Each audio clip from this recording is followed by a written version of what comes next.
Greetings, everyone. This is Queen Elle from QueenElle79. Please, again, I feel like a broken record.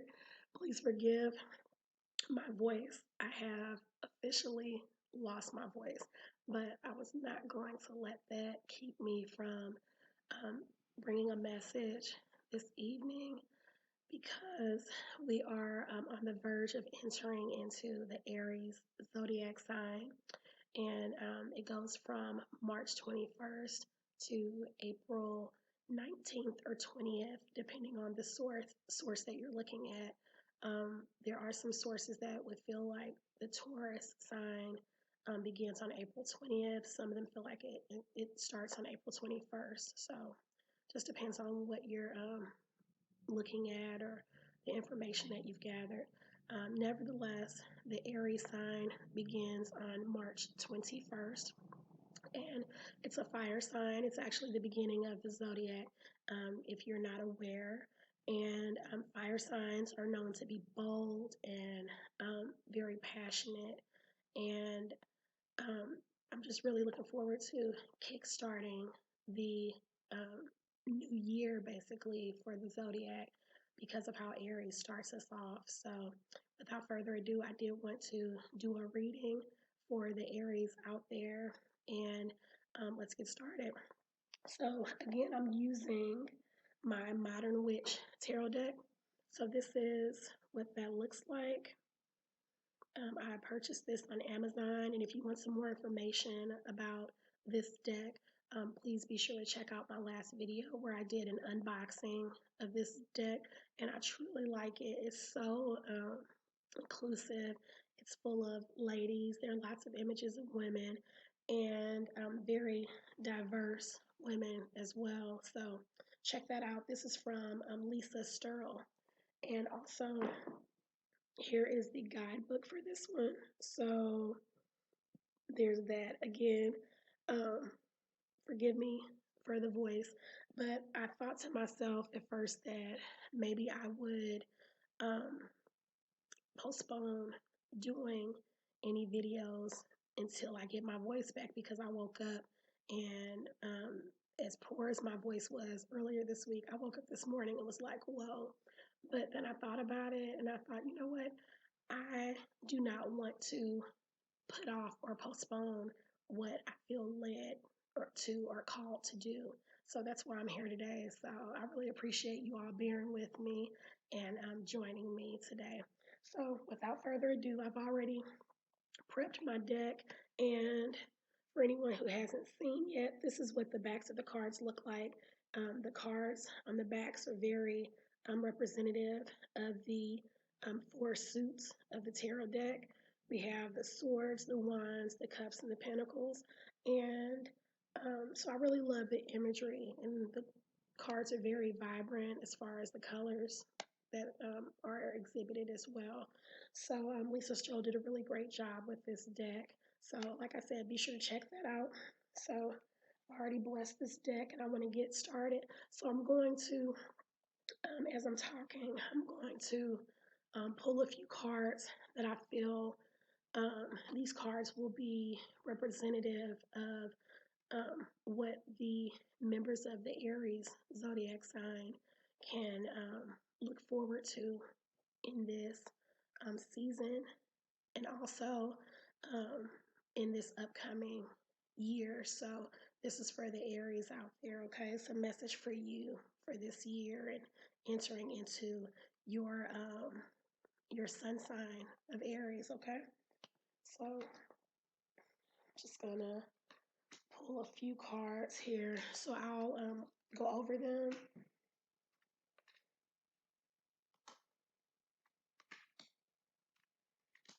Okay, we're gonna go with 7. I'm feeling called to talk about 7 cards today. So, okay, go with the first one. The first one is the 6 of Pentacles. Okay, the 6 of Pentacles.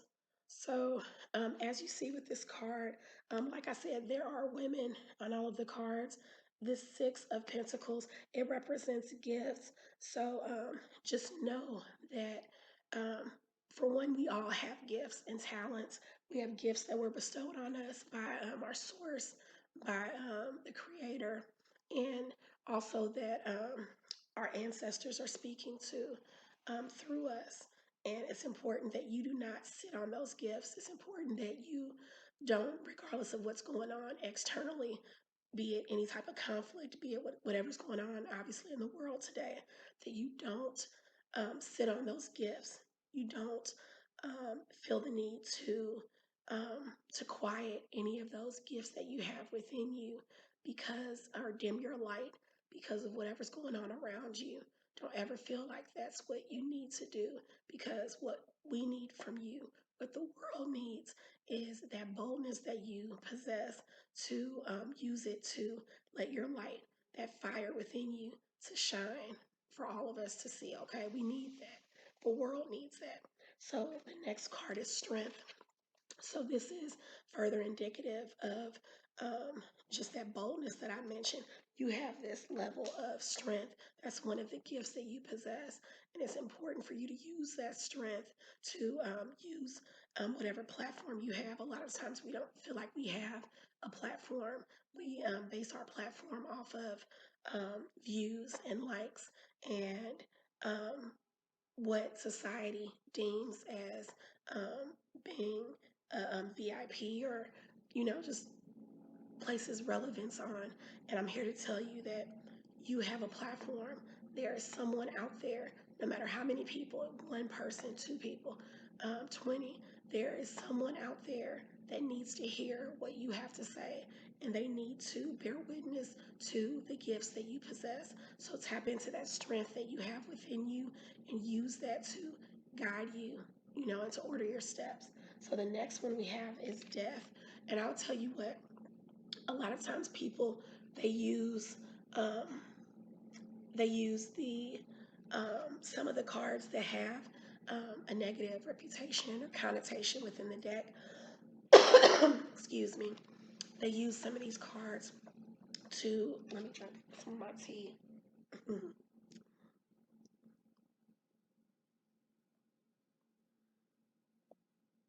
Thank you.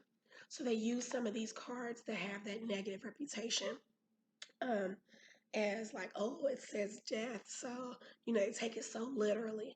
And like I've said in previous videos, it really depends on the message that you're conveying. It depends on what you're seeking from the spirit guides, from your ancestors, from the angels. It depends on what information you're trying to glean from them and tap into with your intuition. With regard to this particular message, death means to let certain areas of your life die off. So whether it's any type of procrastination is what I'm feeling, any type of just any type of feelings of unworthiness and low self-esteem, to kill and put to death those aspects of yourself, and allow that strength, that inner strength, to stand in the forefront of your life and to guide your way. So kill off all of that negativity, any type of feeling unworthy of the position that you hold, feeling unworthy for the calling that you have, feeling um, just feeling like not good enough. Leave all of that behind in this new year. Kill all of that off and let everything else shine through. Let that light that's within you shine through that fire. Use that to, like, literally light you up and focus on that. Okay, moving forward. Now, the next one is judgment. This is something else along that same vein, to let go of. And in this case, I mean, we could look at it two ways. So there's the judgment of others, obviously, and something that we should all strive to avoid in our lives. But because of what I'm feeling led to talk about for you, Aries, let go of judging yourself. We're our own worst critic. I've said it in a previous video. We are so quick to um, kind of shoot ourselves in our foot. We're so quick to second guess ourselves, or to dim our light. And I mean, a lot of times we focus on not letting others dim our lights. But Aries, I'm here to tell you, whoever is seeing this message today, You can stand in your own way. Don't be the one to prevent yourself from growth. Don't be the one to prevent you from moving forward in life and putting certain things behind you. Don't be the one um, to keep squelching the gifts that you have. You can stand in your own way. Don't do that. So let that judgment of yourself go. You got this. You can do it. Tap into that intuition that you have. You have the tools, you have the resources within you. You can seek extra guidance from above, from around you. But a lot of times you need to seek it from within. You possess what you need already within you. And it's important that you really tap into that, whether that's through meditation, through yoga, through connecting with other intuitives like myself. It's just important that you really tap into that and just know, trust, and know that you've got this, okay? So the next one is the Five of Cups. This is, I see the going theme for this video. Now this one is lighting. Okay, okay. Looks like we're not gonna really get that. Anyway, so that's the Five of Cups. And the Five of Cups, it always shows someone looking like they're in mourning. So this woman, she's in black. She's looking very solemn.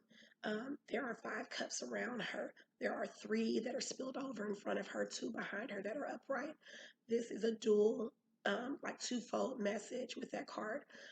She is looking just with resentment, with regret, with just sadness for what she has lost. However, with the two cups that are behind her, it's important that you remember not only to focus on, wow, like, damn, like I feel like a loss in my life, but to know that you still possess something. There's still something behind you, something that is really girding you up and holding you up. And that's that strength, that's tapping into the strength that I was talking about, is tapping into that Six of Pentacles, that gift that you have. You have many gifts, and it's important to not just focus on what you're losing. So for that to come right behind death and judgment, I mean, the things that I'm telling you that you need to let go of, don't look at it like, man, even though I know I need to let go of those things, it's going to be hard. I said before, like, old habits die hard. Don't just look at it as what you're letting go of and already feeling a sense of regret for the things, the aspects of yourself that you need to turn away from.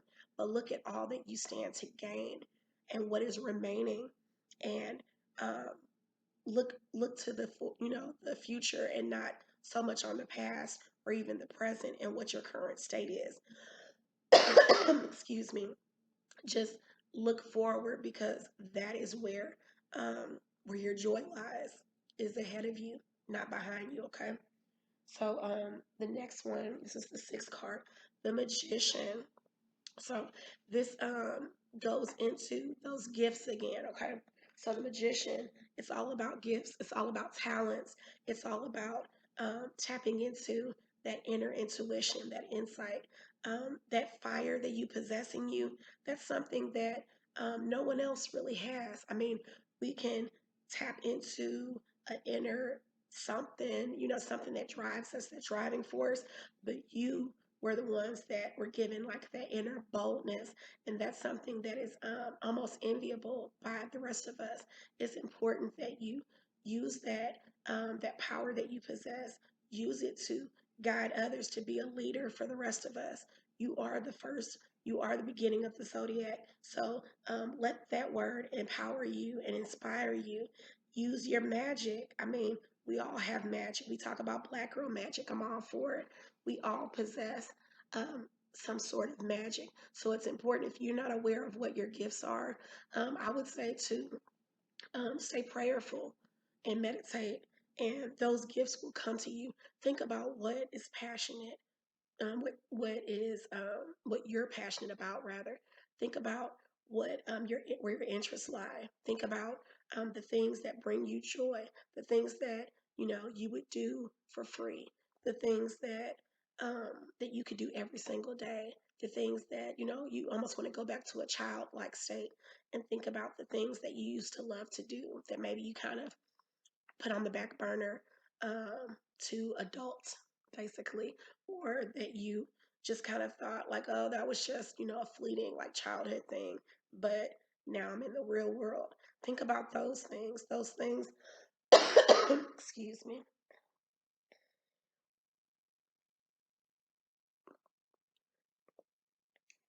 Think about those things and um, try doing them again. Something that I like to do that helps me to really gain some insight is to journal. I've always journaled off and on throughout my life since I was a young child. And you might be someone who maybe wants to download a journal app or a diary app on your phone. They have free diary apps that you can have on your phone. I know we're in the technology era, so I actually have one on my phone, but I found that I'm not as consistent with that one, even though I have a daily reminder that pops up reminding me to do a daily entry. I'm not really consistent with keeping up with that, but I do keep a journal, especially now that I'm really tapping into my own spirituality. It's important for me to journal. If you are someone who has dreams that you wake up and you either vividly remember the dream that you had, or you wake up and just feel like a sense of energy and just have certain thoughts swirling around in your mind. If you keep a journal by your bed, definitely start jotting down what the thoughts that come to your mind when you wake up early in the morning. Those are things that you don't realize it, but are possibly not necessarily keeping you physically up at night, but are keeping your psyche awake at night. And those are the things that are, rolling through your subconscious that you're not even aware of. Those are the things that you need to focus on. And again, tap into that inner magic, that passion. And that is what will, kind of like stoke the flame, stoke that fire that's within you. Okay. So the last card is the Seven of Wands. I love this. First of all, let's get with this imagery. I love, so when I did my unboxing video, I this was one of the cards that I mentioned and showed, and it was just because I just thought that it was, I said that the chick looks badass, So there's that. But the message that the Seven of Wands wants us to take away from, and this is a message that's not just for women. I mean, I love this deck. I'm a woman, of course, but aside from that, the Seven of Wands, this is about all of the those things that you possess. It's more task oriented. It's all of the interests that you have. So I am going to do, I've said this before, so I really need to do this. Probably maybe about this time next week, I'm going to break down the tarot deck and how there are the major and minor arcana. So anyway, the minor arcana, they go from 1 to 10, and then there are the court cards, similar to a playing cards. But this one's 7, so it's like we're getting there. We're building on those talents and those interests that we have, and it's really important to one, not to allow yourself to be bogged down by spreading yourself too thin. So while I'm talking about tapping into those gifts and using your magic, don't mistake that for, kind of like branching out and diversifying into so many different things that you wear yourself out, because that's not beneficial either. When it comes to thinking about what you're passionate about and what really stokes those flames within you, it's important to kind of hone in. So, not necessarily to get tunnel vision, but to really focus on what you feel really um, just kind of drives you. I mean, it can be multiple things, but it won't be everything. A little bit of this, a little bit of that. Because you may have hobbies that are a little bit of this and a little bit of that, but there are several things, just a few things that truly ignite your passion. And that's what this message is all about, is letting go of those things that no longer serve you, of course, letting go of those things that dim your light, but to actually focus on and really start to activate those passions that are within you, the things that you feel just really get you going. I mean, I'm telling you, I'm a witness to that personally. Focus on those things, and that is what's going to take you to the next level. So that's my message for today: is focus on those gifts. If you need help just with kind of figuring it out, or um, just to help you as far as the letting go part, that's something that I feel really passionate about myself, is to help others to let go of past trauma and just different things that no longer serve us. Then please feel free to reach out to me and we can work through that together. I'm here for you, truly. But please just take away from this message that what the cards are telling you, what the spirit guides are saying, is to truly tap into those gifts that you have, Aries, and those passions, and let them lead the way for you this year, okay? Thank you so much for joining me today. Again, thank you for bearing with me with this cracked up voice that I have. And thank you for just, sticking in, with me this evening. Be blessed. This is Queen Elle. Please feel free to check out my Instagram. It's QueenElle79, just as my YouTube name is. And you'll see some daily card readings as well. Be blessed.